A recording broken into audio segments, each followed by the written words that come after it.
마태복음 8장 5절. 예수께서 가버나움에 들어가시니 한 백부장이 나와 간구하여 이르되 주여 내 하인이 중풍병으로 집에 누워 몹시 괴로워하나이다. 이르시되 내가 가서 고쳐주리라. 백부장이 대답하여 이르되 주여 내 집에 들어오심을 나는 감당하지 못하겠사오니 다만 말씀으로만 하옵소서. 그러면 내 하인이 낫겠사옵나이다. 나도 남의 수하에 있는 사람이요 내 아래에도 군사가 있으니 이들어 가라 하면 가고 저들어 오라 하면 오고 내 종들어 이것을 하라 하면 하나이다. 예수께서 들으시고 놀랍게 여겨 따르는 자들에게 이르시되 내가 진실로 너희에게 이르노니 이스라엘 중 아무에게서도 이만한 믿음을 보지 못하였노라. 아멘. 자, 오늘 이 본문은 이방인 백부장은 로마 군대의 이제 중간 허리가 되는 중요한 지휘관입니다. 그런데 성경에는 이 백부장 중에 좋은 사람이 여러 명 있다고 언급을 해요. 예수님 십자가에 달리실 때 옆에 있던 백부장도 그 전말을 다 보고는 이 사람은 정녕 하나님의 아들이었다 이렇게 고백도 합니다. 오늘 이 종도 이 백부장도 굉장히 믿음이 좋은 사람입니다. 원래 로마 시대의 종은 물건처럼 취급됐습니다. 그러니까 주인이 뭐 이제 함부로 죽이는 거는 못하였지만은 뭐 사고 팔고 하고 그다음 뭐 병들어도 그냥 고쳐줄 생각 안 하고 그냥 내버려둬도 아무런 책임이 주인에게 없었습니다. 그런데 오늘 이 백부장은 굉장히 사랑이 많은 사람이었습니다. 여기 똑같은 얘기가 누가복음에 있어요. 누가복음 7장에 있는데 거기 보면은 그가 사랑하는 종이 병들었다 이렇게 해요. 그러니까 뭐 종도 종 나름이지만은 아마 괜찮은 종이었을 걸로 짐작이 돼요. 근데 이 백부장도 그 종을 물건으로가 아니라 사람으로 대우하고 이제 중풍병이라는 몹쓸병이 들었기 때문에 이를 고쳐주려고 노력을 많이 했던가 봅니다. 근데 자기 힘으로는 뭐 고칠 수가 없었고 의원들도 중풍병 고치는 게 요새도 힘든데 옛날에 오죽했겠습니까? 근데 마침 예수님이 근처에 오셨다는 얘기를 듣고 이 마태복음에 따르면은 직접 가요. 누가복음에는 유대인 장로들을 통해서 말씀을 전하는 걸로 되어 있습니다. 여하튼 두 개가 좀 다른 면이 있는데 그거는 사실은 누가복음 쪽이 사실일 거예요. 그러나 장로를 통해서 했던 누구가 통해서 했던 중요한 것은 그 청을 한 사람이죠. 백부장이 결국 청을 한 것이었습니다. 자, 오늘 마태복음에 따라서 먼저 보겠어요. 이제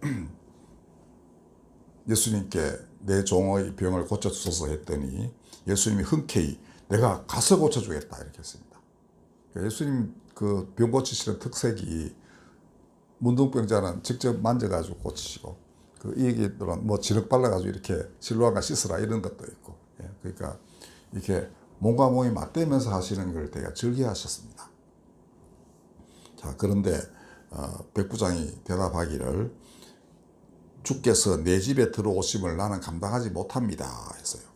이 말은 일반 유대인들은 그 이방인들과 접촉하는 걸 굉장히 꺼렸습니다. 이방인들과 뭐 물건 주고받고 하면 더러워졌다 해가지고 집에 가서 이렇게 물로 정결예법을 시행하고 이렇게 할 정도로 구분된 삶을 살았습니다. 어울려 살면서도 이렇게 매번 뭐 그런 식으로 이제 깨끗함을 받는 의식을 자꾸 행하고 그랬었어요. 근데 이 백부장이 만약 예수님이 자기 집에 들어오시면은 죄인 집에 들어갔다는 비난을 또 바리새인들로부터 받을 것 같아서 들어오시 마십시오. 나는 감당이 안 됩니다. 이렇게 해요. 그러고 하는 말이 말씀만으로 충분히 고치실 수 있습니다. 라고 해요. 다만 말씀으로만 하옵소서. 그러면 내 하인이 낫겠사옵나이다. 이렇게 해요. 그리고 그 이유를 설명하는데 나도 상관의 말을 따르고 내 종도 내 말을 따라서 이래 하면 이래 하라 하면 이래 하고 저리 하라 하면 저리 한다. 그러니 병마인들 예수께서 나가라 하면 나가고 이렇게 되지 않겠습니까? 이런 말씀입니다. 그러니까 예수님의 병을 고치실 때 뭐 귀신 쫓아내는 것도 있지만 그냥 병도 많이 고치셨어요. 그걸 이른바 병마라고 합시다. 나쁜 거니까 병마귀 뭐 이렇게 해도 되겠는데 어쨌든 예수님이 명하시면은 그거 쫓겨납니다. 나는 그게 믿습니다. 이렇게 말한 거예요. 그랬더니 예수께서 정말 놀랍게 여겼다는 겁니다. 그리고는 내가 이스라엘 온 동네를 다니면서도 이만한 믿음을 본 적이 없다라고 했습니다. 그러니까 다들 예수님께 나아오려고 막 바글바글 옆에 붙어서 쫓아왔는데 또 왜 친구들이 침대에 이렇게 중풍 그냥 눕혀가지고 지붕 뜯어서 이렇게 내리는 경우도 있었습니다. 그만큼 직접 가야 된다고 자꾸 생각을 했는데 이 사람만은 오실 필요 없습니다.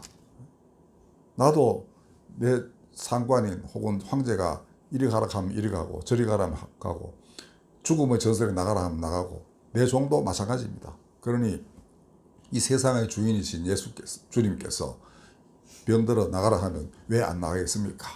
이런 믿음을 이제 자기 경험을 토대로 이렇게 예수님에 대한 믿음을 어떻게든 가져가게 된 겁니다. 그리고 누가복음에 보면은 이제 이 백부장의 간청을 유대인 장로들이 대신 예수님께 전달을 해요.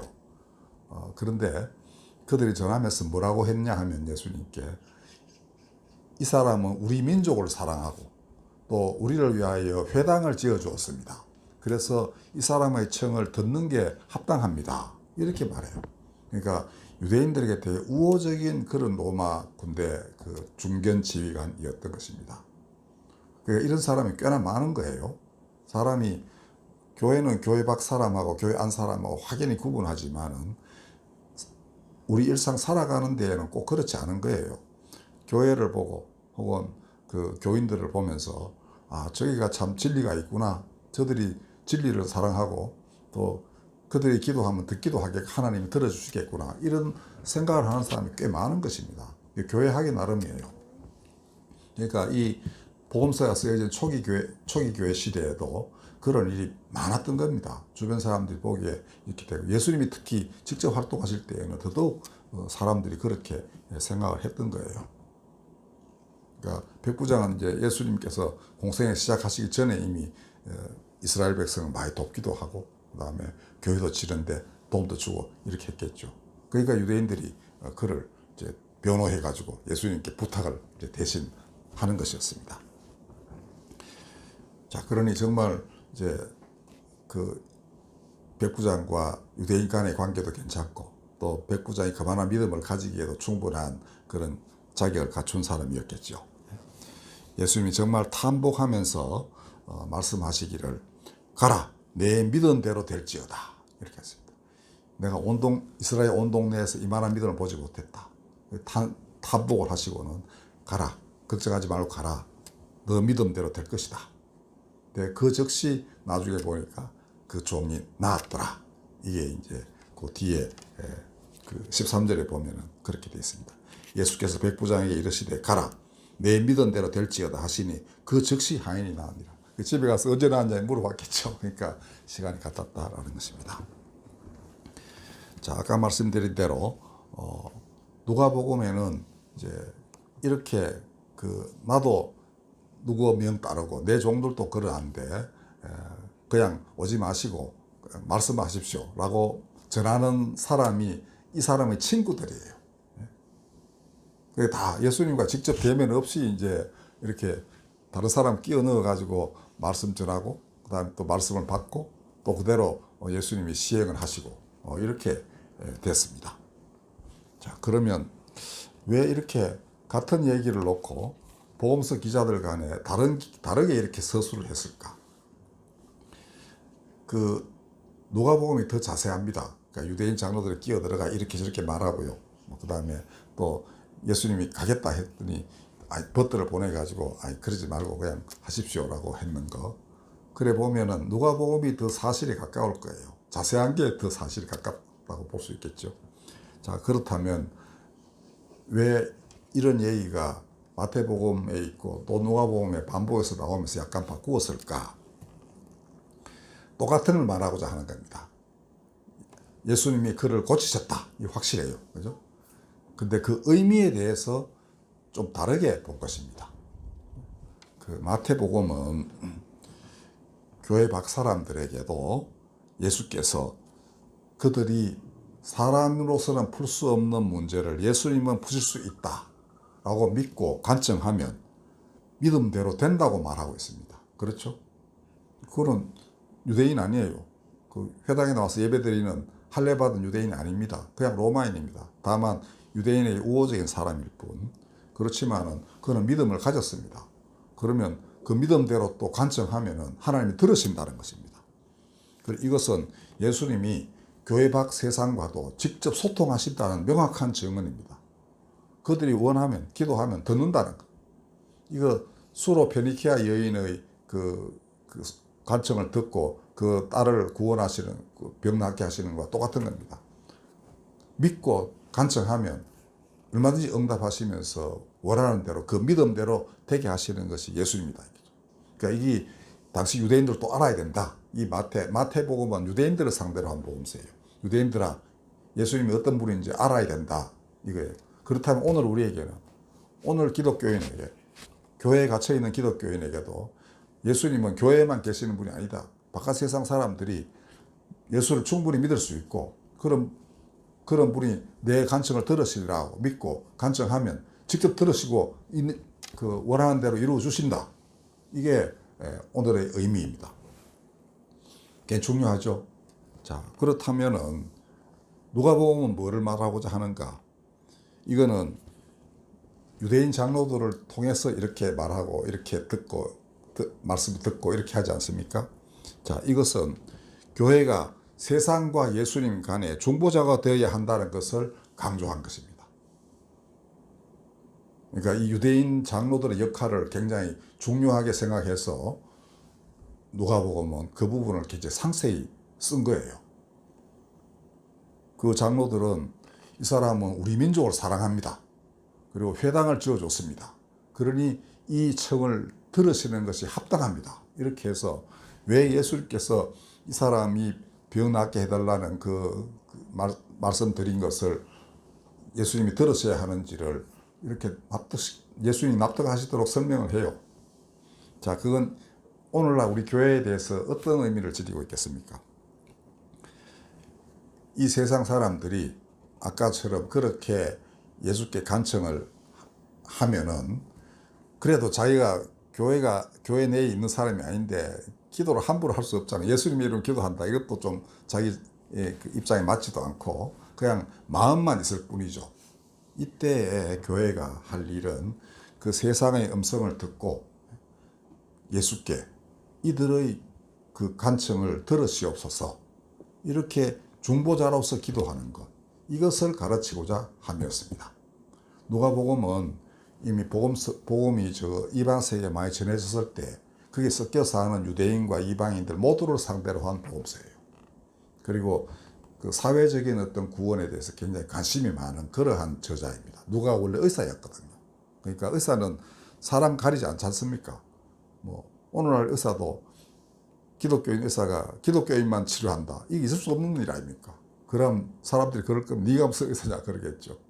의사는 누구나 병든 자에게는 누구나 가서 치료하고 해줄 의무가 있고요. 우리나라 초기 선교사들이 의료 선교사들이 그 많은 존경을 받은 것이 바로 그것이었습니다. 그들은 이제 믿을 때라고는 이 선교사 의사밖에 없어요. 그렇죠? 아직 그들은 뭐 예수가 누군지도 잘 모르고, 그러나 주변 사람들이 야 저기 용한 서양 의사 있다니까 우리가 모셔와 보자 하면 그때서 제발 좀 그래 해달라고 이렇게 부탁합니다. 닥터 셰우드 홀의 조선의 사회는 책에 보면은 그 본인이 그렇게 그 자서전 같은 거예요. 거기 보면은 한밤중에 한 20리 길을 막 갑니다. 옛날에 무슨 마차가 있는 것도 아니고 자동차가 있는 것도 아니고 그 당시에 시골길에 그냥 막 가요. 뭐 어떻게 해가지고 그렇게 해서 그 병을 치료합니다. 해산하는 사람 애도 받기도 하고. 이러니까 사람들이 거기서 더 믿음이 이제 확산되겠죠. 옆에서 보고서는 예수를 믿는 사람이 저런 거구나 이렇게 되는 거 아니겠습니까? 그죠? 그렇게 해서 주변 사람들의 이 어려운 사정을 듣고는 뭐 본인이 꼭 얘기할 필요도 없습니다. 그들을 대신하여 하나님께 간구하는 것. 이걸 하라고 누가복음은 유대인 장로들 얘기를 소상하게 쓴 것으로 저는 그렇게 생각합니다. 안 그러면 똑같은 얘기를 복음서는 똑같은 얘기 그대로 쓴 게 많아요. 근데 이 부분만큼은 이렇게 다르게 쓴 겁니다. 이유가 나는 거기 있다고 봐요. 그러니까 하나는 유대인들더러 교회 바깥 사람들에게도, 그러니까 유대교의 테두리 바깥 사람들, 이방인에게도 예수님 하나님은 직접 듣고 역사하신다, 이거 가르치기 위함이고, 그 다음에 이제 예수를 믿는 사람에게는 이 유대인 장로들을 통하여 그렇게 가르치고 있는 겁니다. 그렇다면 그가 직접 다이렉트로 뭐 하시기 전에 너희가 먼저 사정을 알아보고 그다음에 너에게 뭐 도움을 요청하면 대신 간구해라. 그러면 그것 또한 하나님이 이루어 주신다. 이것을 가르치는 것입니다. 자, 오늘날 아벨의 핏소리 같은 그 억울한 죽음들의 탄식과 통곡이 온 천지에 가득 차 있습니다. 여러분들 예수님 이후만 역사를 보더라도 얼마나 많은 사람이 억울하게 죽었는지 모릅니다. 거대한 전쟁도 많았고요. 기근, 뭐 재난, 그 다음에 그 독재 정권에 의한 학살, 뭐 엄청나게 많은 사람들이 그렇게 쓰러져 갔습니다. 다 뭐 교회도 또 뭐 많은 범죄를 저질렀죠. 그러니까 온 동네에 억울한 탄식과 호소가 없는 데가 없다는 것입니다. 그러나 하나님은 그 모든 것을 다 듣고 계십니다. 그리고 사태에 개입하신다는 것, 이것이 마태가 가르쳐주고 있는 바입니다. 창세기에도 보면 가인이 아벨을 죽였을 때 하나님이 가인을 찾아가지고 말씀하시기를 아벨의 핏소리가 나에게 땅에서 호소한다, 이렇게 말씀하십니다. 그러니까 정말 피를 토하듯 하는 호소를 다 들으신다는 이런 말씀입니다. 듣고만 계시겠습니까? 일을 하시죠. 일단은 가인에게 어느 정도의 징벌을 가하십니다. 그렇죠? 너는 내 땅에서 살지 못한다. 이 땅에서 내가 사랑하는 땅, 이 아벨의 피가 흐른 땅에서 살지 못한다. 저곳으로 가라 해서 딴 쪽으로 쫓아내요.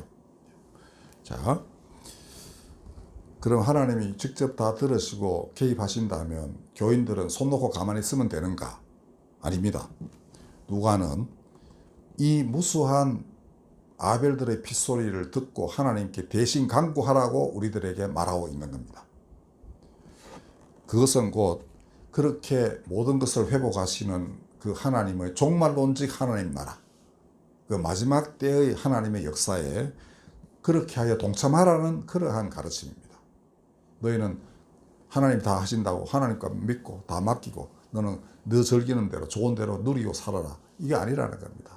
너희들은 이웃의 상황을 살피고 그들이 무엇을 원하는지를 듣고 그들과 함께 같이 하나님께 기도하여라. 그리고 그러면 뭔가 할 일이 있을 것이다. 이것을 가르치고 있는 것입니다. 그러므로 저는 그렇게 많은 기도를 합니다. 지금도. 그러니까 언제부터인지 처음 시작 때도 제가 모를 정도 아주 오래된 겁니다. 그 기독교인들이 유대인 2차 대전 때 그 600만 명 학살당한 거 아시죠? 그 홀로코스트라고 합니다. 그 다음에 캄보디아에서는 그 폴포트라는 독재자가 나타나가지고 정말 이유 없이 300만 명을 죽였습니다.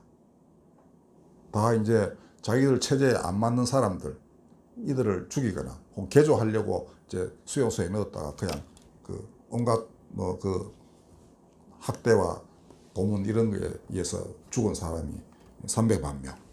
베트남 전쟁의 보트피플, 그 다음에 전쟁으로 죽은 사람, 또 우리 전쟁에서, 우리 한국 전쟁은 6.25는 민간인이 군인보다 훨씬 많이 죽었습니다.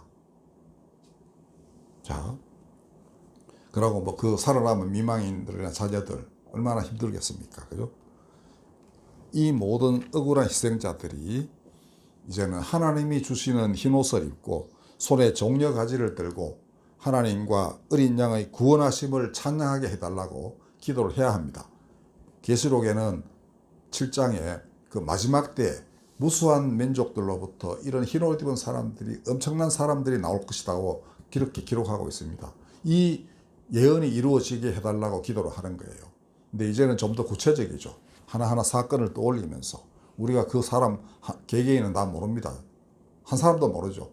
그렇지만은 이들을 위해서 간구하라. 그리고 간구하면 말씀대로 된다라는 것을 누가는 가르쳐주고 있는 것입니다. 예수님 말씀하셨습니다. 베드로에게 천국 열쇠를 주시면서 너희가 땅에서 풀면 하늘에서도 풀리고 땅에서 매면 하늘에서도 매인다라고 했습니다.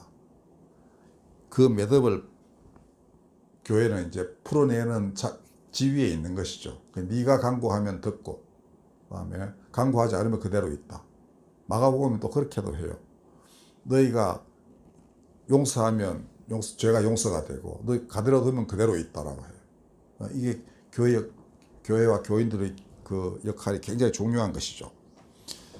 정말 교회가 이렇게 기도를 하면은 무덤 속에 있는 자들이 예수의 말씀을 들을 때가 온다. 예수님 직접 그렇게 말씀하셨습니다. 내 말을 들을 때가 온다. 그리고 그날이 오면 무덤에서 자던 자들이 일어나 그 말씀을 듣는다. 듣고 의로운 일을 옳은 일을 행한 자는 생명의 부활로 악한 일을 행한 자는 심판의 부활로 나온다라고 했어요. 그렇다면 이 모든 억울한 죽음들은 하나님의 생기가 흘러들어서 생명의 부활로 나오는 것입니다. 땅에서 풀어야 하늘에서도 풀립니다.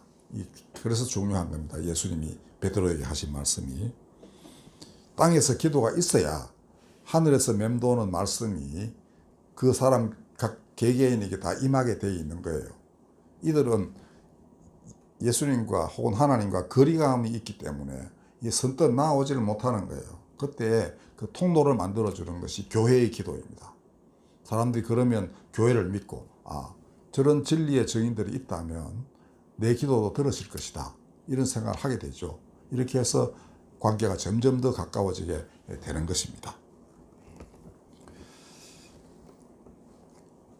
이러한 교회, 이것이 마지막 때, 즉 종말의 때에 있어야 할 교인이고 교회의 모습입니다. 이제 이 두 기적 이야기는 하나의 결론에 도달합니다. 누가 이렇게 하는가? 왜 이 백부장과 유대인 장로들을 기록을 했는가? 백부장은 물건 같은 종을 사람처럼 사랑한 사람, 사람으로서 사랑한 사람입니다. 그 다음 예수님에 대한 믿음이 그 누구보다도 뛰어났습니다. 사랑 많고 믿음 충만한 사람. 거기다가 예수님이 우리 집에 오시는 걸 나는 감당을 못합니다. 이 말은 그가 혹시나 이방인들의 집에 들어갔다는 비난을 유대인 그 정통파 골통 보수자들로부터 그런 비난을 받을까 염려해서 오지 마시라라고 한 겁니다.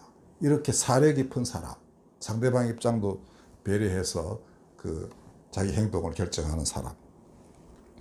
이들이 바로 예수께서 마지막 때에 부르실 추수꾼입니다. 마태복음 24장에 보면은 맨 마지막에 인자가 구름을 타고 와서는 천사들을 온 땅 사방에 보내가지고 택하신 자들을 부르실 것이다라는 겁니다. 택하신 자들은 이런 마음이 되어야 되는 겁니다. 이래야 예수님께서 야 정말 그런 믿음 참 보기 드물다. 내 일을 해라. 이렇게 하시지 않겠습니까? 자, 이들은 이제 이 역사에 얽히고 설켜서 도저히 사람으로서는 풀 길이 없는 게 인간의 그 원한 관계입니다. 한국전쟁의 그 후유증 누가 어떻게 풀겠습니까? 지금도 우리나라 어쩔 줄 몰라 하고 있습니다. 뭐 다른 지역도 똑같습니다. 중국 내부에도 옛날 하도 많은 일들이 있어가지고 뭐 감당이 안 돼요. 하나님 외에는 인간으로서는 이걸 할 자가 없습니다. 오직 예수만이 하실 수 있는 그런 일입니다. 근데 다행히도 예수님은 자기와 이 백부장과 같은 마음의 소유자, 그 다음에 유대인들처럼 이렇게 흔쾌히 나서가지고 그 중보하고자 하는 사람들, 이들을 통하여 더 빨리 그리고 더 깊이 확실하게 하나님 나라를 이룩하시는 겁니다.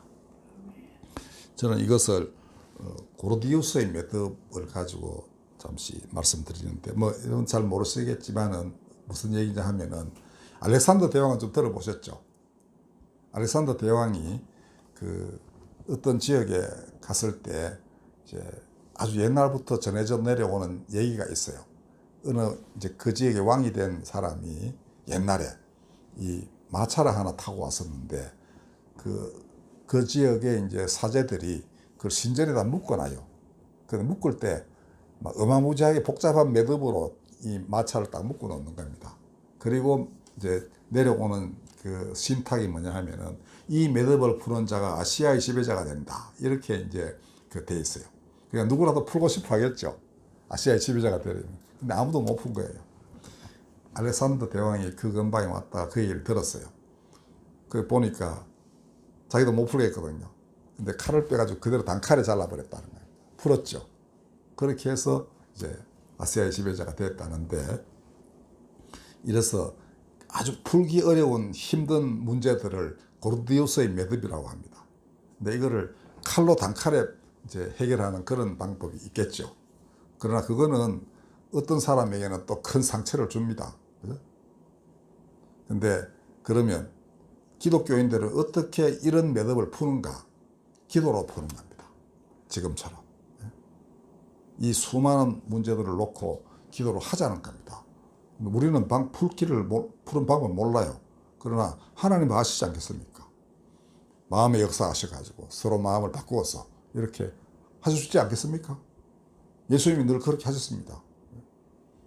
자, 그걸 간구하라는 것입니다. 그 기도를 하다 보면은 그때 아마 자기 무엇을 해야 될지도 가르쳐 주실 것입니다.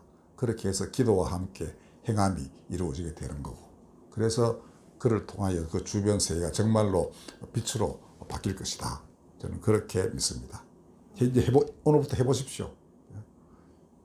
여러분 적어도 한국전쟁 6.25는 아실 거 아닙니까? 그리고 옛날부터 부모님들 어떻게 겪었는지 뭐 들은 얘기도 있겠죠. 그러면 기도를 하시라는 겁니다.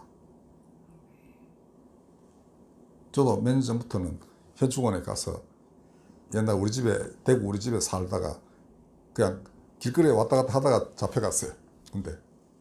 군대 가는 날 이제 저희 바로 위에 형님이 한 30살 됐을 때인데 과자 한 봉지 사주고 자리 끄라 하고 갔는데 영 못 돌아왔어요.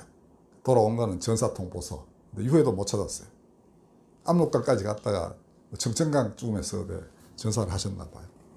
그 몇 년 전에 그 현충원에 가서 행여나 유해 못 찾았지만 거기에 뭐가 있지 않을까 해서 갔더니 그 이름하고 그 고향을 대니까 금방 나옵니다. 그리고 그 이름을 이렇게 한 10만 명 된대요. 그 현충원 거대한 추모관이 있는데 그 이름 쭉 다 새겨져 있습니다. 거기 있더라니까요. 그러면 더더욱 우리가 기도가 이제 좀 생생해지겠죠. 그죠? 우리 형님하고 그다음에 그 같이 갔던 그 같은 부대원들 같이 전사하고 같이 가다가 같이 죽고 또 누구는 살아 돌아오고 이랬지 않았겠어요? 그러면 이제 다 고인이 됐겠죠. 그럼 같이 이제 그러다가 보면 뭐 다 기도를 하는 거예요. 예? 자, 뭐 유엔군 뭐 딱 포함해서 그 다음에는 이민국이라 해서 또 뭐 다 나쁜 놈은 아니고 그냥 그것도 그냥 끌려온 사람도 있을 거 아닙니까? 예? 하기 싫은 전쟁 어쩌고 끌려오고 이런 예도 참 많습니다. 그러면 정말 아까 말씀드렸듯 생명의 부활로 나올 만한 사람들 다 하나님 살려주십시오. 이렇게 기도를 하는 겁니다. 오늘부터 한번 해보십시오. 그러면 그게 우리 교회의 여러분들의 또 살아있는 의미라고 저는 믿습니다. 많은 열매가 있을 것입니다. 기도하겠습니다. 거룩하신 하나님, 전능의 하나님, 그리고 사랑의 하나님, 당신의 자비를 베풀어 이 모든 억울한 죽음들에게 생기를 불어넣어서 산자가 되게 하여 주옵소서. 예수님의 이름으로 기도하였습니다.